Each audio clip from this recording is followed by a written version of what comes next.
Es inminente el envío al Congreso de la Nación del paquete de medidas, el paquete de leyes que pretende aprobar Milei para los cambios estructurales en la República Argentina. Y le pregunto a los periodistas de Perfil Córdoba, uno de los temas tiene que ver con el aspecto jubilatorio.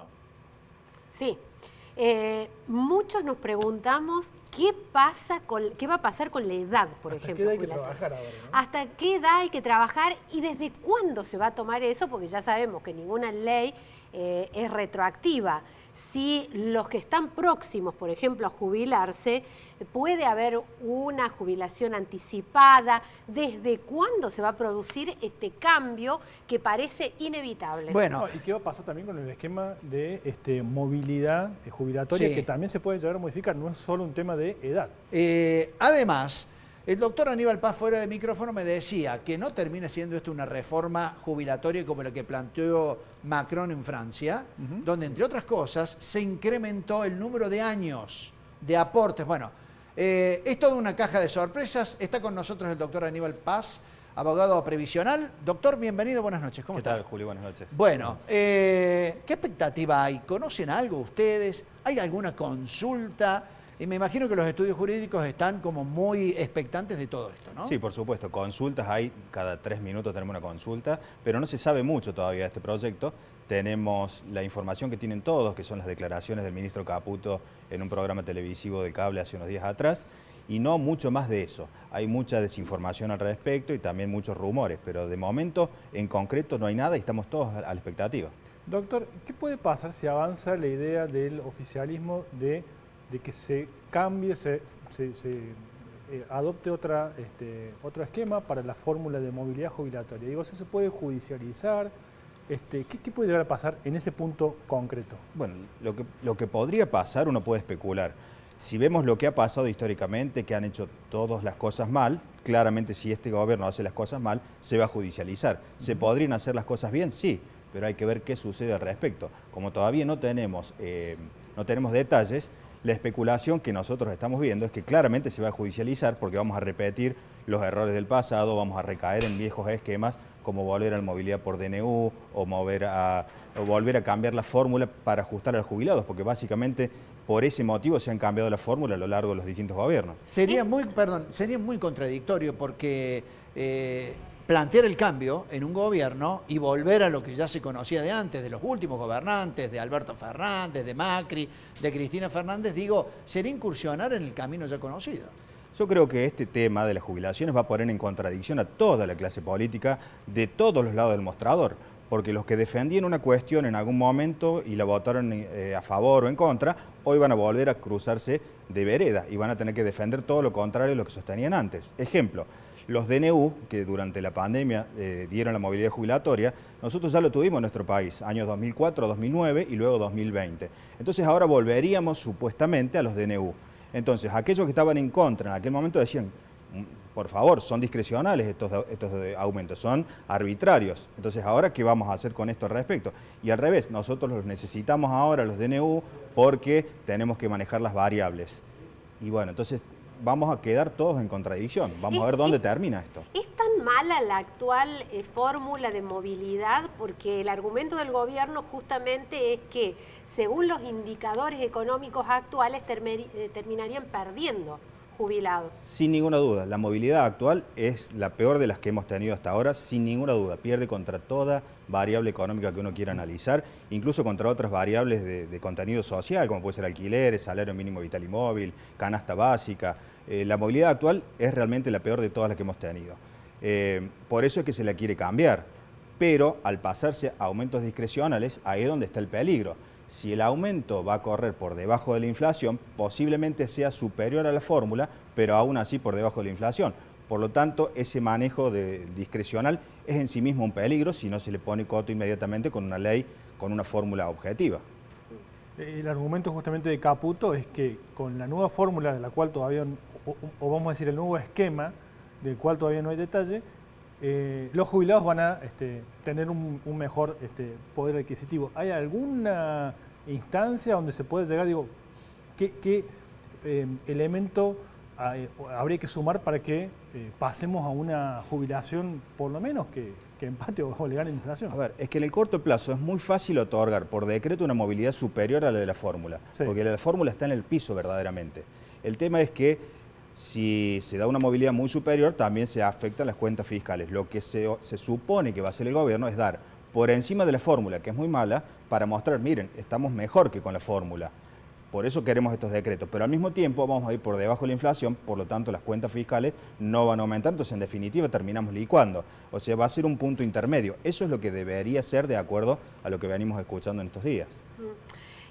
De acuerdo a, usted acaba de decir que no hay detalles de lo que se puede venir en materia de reforma. Ahora, tal como está el sistema, incorporar el sistema de capitalización, es decir, ese ahorro privado, ¿funciona en la Argentina? ¿Funcionaría? Ya tenemos una experiencia de las AFJP en los 90. A ver, como idea teórica podría funcionar, claramente. Esto en algunos lugares del mundo funciona. El tema es cómo lo hacemos funcionar nosotros en nuestro país, y nosotros hacemos funcionar claramente todo mal en esta materia. Ese es el verdadero peligro.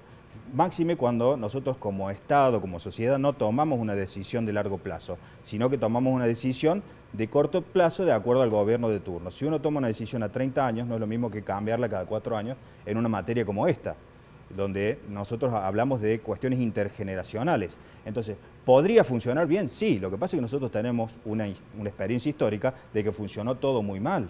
Y cómo terminó la estatización de las FJP y que dejó un tendal de heridos, si se permite la analogía, en materia de jubilados. O sea, la experiencia histórica en nuestro país es malísima. ¿Podría funcionar en teoría bien? Y sí, si se hicieran las cosas bien, sí. Doctor, hay un diagnóstico de fondo que lo ha comentado el ex ministro de Economía ahora de Córdoba y hoy director de ANSES, Osvaldo Giordano, que es que el actual esquema de jubilaciones o previsional no es sustentable porque no alcanzan la cantidad de activos que están aportando para sostener el total de los pasivos, y que habría que pensar en un paulatino incremento de la edad jubilatoria, al menos un mes por año. ¿Eso lo ve viable? ¿Hay algún cálculo que diga este es el punto de equilibrio para que ahora el esquema previsional sea sustentable? Desconozco si hay algún estudio actuarial al respecto, pero entiendo que, a ver, el peso demográfico de nuestra sociedad, de nuestra pirámide demográfica argentina, envejecida y tal como la tenemos ahora, nos empuja hacia eso en algún momento. Pasa en todos lados, aparte, ¿no? Es un problema. Claro, por supuesto, en algún momento esa discusión se debe dar, porque hacia eso nos empuja la pirámide demográfica nuestra. Tenemos una base muy angosta de poca gente que trabaja en blanco, pero entonces yo creo que a lo mejor antes de entrar en esa discusión hay que entrar a discutir en el empleo genuino, en el empleo en blanco, que aporte a eso, en evitar la evasión impositiva, en, digamos, sincerar otras variables y ordenar el sistema que ya tenemos antes de empezar con cambios profundos. Yo creo que eso es lo principal. El Fondo de Garantía de Sustentabilidad, ¿sirve para alguno de estos problemas que tenemos? ¿Sirve para compensar algunas de estas inequidades, algunas de los atrasos que hay en las jubilaciones mínimas? ¿Sirve para algo o es otra cosa? Volvemos a lo anterior.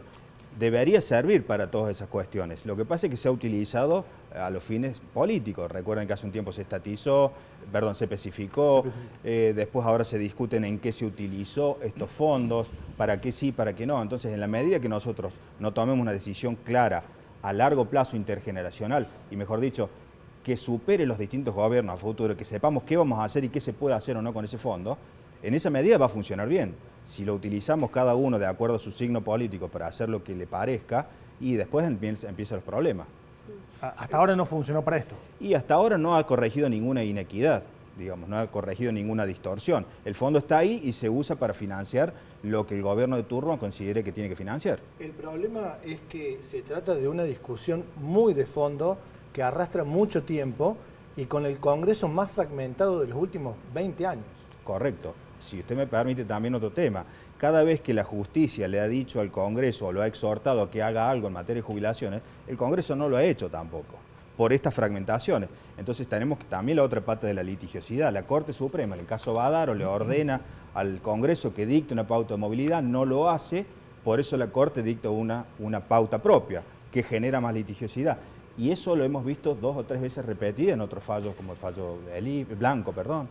Hay una serie de rumores también que hablan acerca de la modificación en las jubilaciones, de que se terminarían las jubilaciones de privilegio. ¿Ustedes conocen algo de eso o es solamente un rumor para alentar el cambio de Milei? Bueno, a ver, hay mucho de rumor y mucho de fake news o mucho de lo que se llama campaña de miedo al respecto. Pero acá hay que desterrar un error de concepto. Las jubilaciones que se les llama de privilegio no existen. En nuestro país fueron todas derogadas en el año 94 a través del decreto 78. Las jubilaciones de privilegio suponen darle una jubilación de alto monto a una persona que ejerció a lo mejor un cargo político como legislador o como ministro durante un corto tiempo. Lo que nosotros tenemos que discutir es las jubilaciones especiales, que son las de docentes, las de universitarios, investigadores y científicos, funcionarios del Poder Judicial. Esas son jubilaciones especiales y no son de privilegio. ¿Por qué se las cuestiona? Porque son muy altas. Bueno, esa es otra discusión, pero justamente son especiales porque tienen toda una fundamentación de por qué el Estado en su momento decidió otorgarlas. Avanzar en ese sentido yo creo que es algo que quisiera hacer este gobierno, pero yo creo que le va a resultar muy difícil lograrlo.